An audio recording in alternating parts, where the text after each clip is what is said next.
तो परमात्मा कहते हैं आधिन्य के पास है ये पूर्ण ब्रह्म दयाल, मान बड़ाई मारियो बेअदबी सरकार। तो इस शिक्षा ने हमें बिगाड़ा है, ये टीवियों ने बिगाड़ दिया। परमात्मा ने किस उद्देश्य से दिए थे मानव को ये, और हमने प्रयोग कैसे शुरू कर रखे हैं। इनको देख लो, न्यूज़ चैनल या वैसे फिल्म वाले फिल्म चलाते हैं, कोरी बकवाद समाज में भर रहे हैं, ठोक रहे हैं। ये बालकों ने क्या पता तुम क्या खा रहे हो, विष खा रहे हैं। सारा दिन आप क्या सुनते हो, न्यूज़ सुनते हो, और क्या सुनते हो, कोरी बकवाद आदि सारी झूठ, 90% बकवाद करते हैं और उस नाम सत्य मान लेते हैं। जैसे हमारे साथ ही क्या किया था इन सब ने मिलकर, मीडिया ने भी सहयोग दिया, इतनी बकवाद गढ़ दी हमारे बारे में, झूठी अफवाह फैला दी। आम जनता ने सोचा जो टेलीविज़न में अखबारों में बात छपती वो सच्ची होती है, लेकिन अब वह स्थिति कति विपरीत होगी। तो इन्होंने क्या दे दिया समाज को, इनके पाप बढ़ा दिए। अब हम इसका सदुपयोग करेंगे। परमात्मा ने इसलिए दिया था यो, कुछ दिनों में देख लेना ज्ञान हो जाएगा। जब पुण्यात्माओं को इन टेलीविजनों पर परमात्मा की चर्चा चलेगी तो यह ही चलेगी ना, दूसरी नहीं चलेगी। बंद करवा देंगे इनको लोग।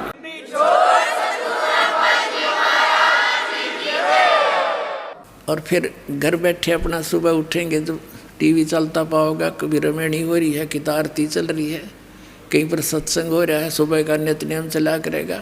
सुता उठते ही टीवी ऑन करते ही मालिक दिखेगा, भगवान की वाणी सुनने को मिलेगी। ये सूता उठते के सुने है, उसने ऐसे कर दिया, वो नेता नो बोला, सारे झूठ कपट बोले, उसने इतना गबन कर दिया, फलाने ने ऐसा कर दिया। ये हमारा क्या काम भाई। तो इस प्रकार फिर ये समस्या का समाधान भी, जैसे ये पीछे से ये कर रहे थे कोशिश भाई, एक वो बनाने की भाई कंट्रोल करा जाए, ये जो भ्रष्टाचार बढ़ गया इसको, तो भ्रष्टाचार का नाश तो अब होगा। जैसे दास ये समाज तैयार कर रहा है, इन्हें जहर दिखाई देगा किसी की एक छोटी सी वस्तु भी। एक भक्त था, नुगता जी 1500 रुपये पड़े पाए मैंने रास्ते में, और वो उठा के दान पात्र में डाल दिए। नहीं तो कौन डाल है, लोग तो तड़के बैठ जाए अपनी दुकाना पे और ऑफिस में, कौन आवर उसने दुखी सुखी करके पैसे ले, नरा कोड खावे। तो एकदम परिवर्तन आवेगा, सच्चाई के साथ आवेगा। आत्मा स्वीकार नहीं करेगी इस विष को, और दूसरे कारण अपने ऊपर होगा। हम किसी से पैसा लेते हैं, रिश्वत लेते हैं, या किसी के साथ वैसे धोखाधड़ी करते हैं, पैसे लेकर नहीं देते हैं, तो अगले जन्म में या तो उसका पशु बनेगा, ना फिर दामाद बन के लेकर जाएगा उसके पैसे। देखा पाछा क्या हाल हो रहा था, यो इतना दहेज देते हैं और खुश होकर देना पड़े। तो ये सब हमारे लेन देन के झगड़े हैं।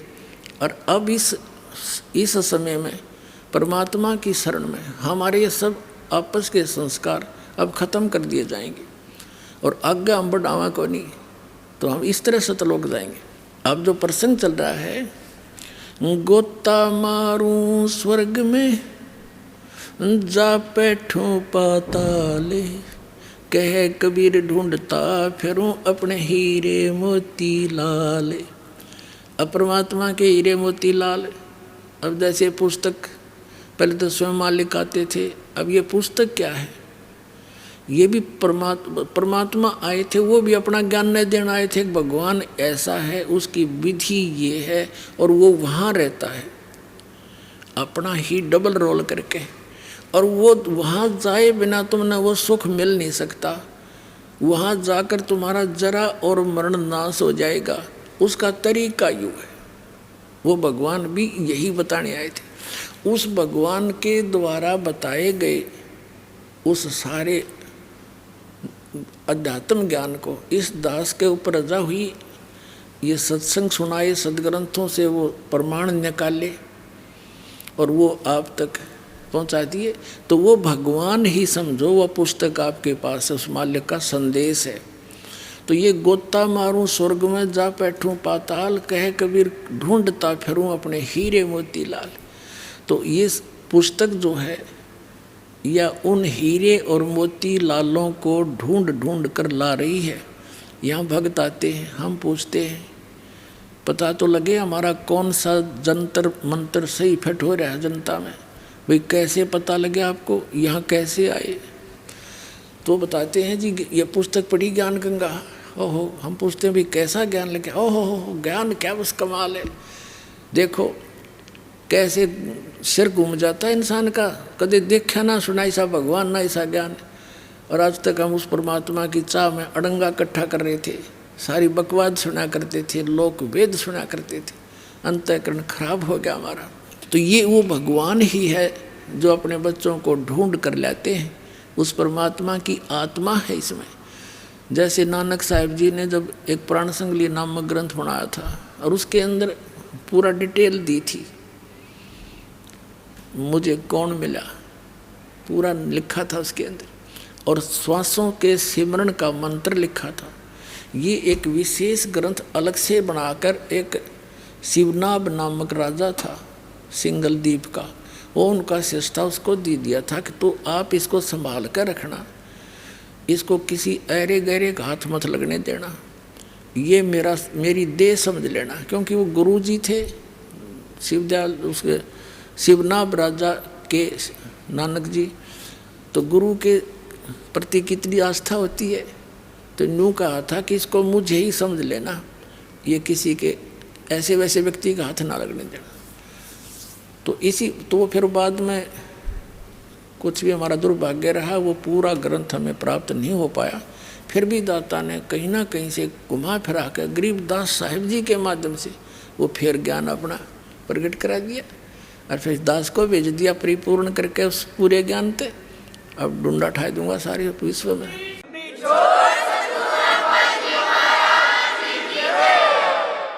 अपने आत्माओं, आपको बताया कि 2 प्रकार से मानव शरीर मिलता है। एक तो टर्न वाइज मीन 84 लाख योनियों, कुत्ते गधे सूअर जंगली जानवर बोल बन बना के फिर एक मानव शरीर तो मिलता ही मिलता है। और एक आपको बताया कि पिछले जन्मों से मनुष्य जीवन से ही मनुष्य जीवन प्राप्त होते आ रहे हैं, उनमें और उनमें अंतर होता है, उनमें और उनमें बहुत अंतर होता है। जो सीधे मनुष्य जीवन से आए हैं वो तुरंत भक्ति पर लग जाते हैं, उनमें बकवाद घनी नहीं होती, बेशक जब तक संत शरण में नहीं आते और जैसे माहौल समाज में रहे उनमें थोड़ा बहुत अड़ंगा भर जाता है, लेकिन वो इतने अधिक निर्मल होते हैं वो तुरंत ही उनका मैल उतर जाता है। और दूसरे जो आते हैं टर्न वाइज, उनका अंतःकरण तो इतना मैला होता है, जैसे ये मोटरसाइकिल के जीपां के मैकेनिक होया करें जिनके कपड़े इतने काले हो जाएं, उनके कलर का भी ना बेरा ये कौन से कलर के हैं। अब एक तो उस कपड़े ने धोए, जैसे डेली पैर रखा हो, शाम ने धोए थोड़ी सी साबुन में उसा चमक जा, हर एक उस मिस्त्री वाले कपड़े ने धोने लग गए, उसमें कितना समय लगेगा। लेकिन साधन ठीक हो तो वो भी साफ हो सकता है, ऐसी बात नहीं। तो एक तो उसको निर्मल करना, और एक उस कपड़े को जो डेली पैर कर फिर साफ हो जाए, पैरने से मैला हो गया फिर धो लिया, वो तो बिल्कुल जल्दी हो जाता है। तो जो मनुष्य जीवन प्राप्त करते हुए आ रहे हैं उनके अंतःकरण बस इतने घुमेले हैं, और जो दूसरे हैं उनके वो मिस्त्रियाँ जैसे कपड़े हो रहे हैं। अब उनको थोड़ा समय लग जाएगा, लेकिन होंगे वे भी साफ है। भगवान का आदेश है कि पूरे विश्व में जितने भी प्राणी हैं जो इस सतनाम को ग्रहण कर लेंगे उन सब का मोक्ष होगा। मालिक का वचन है।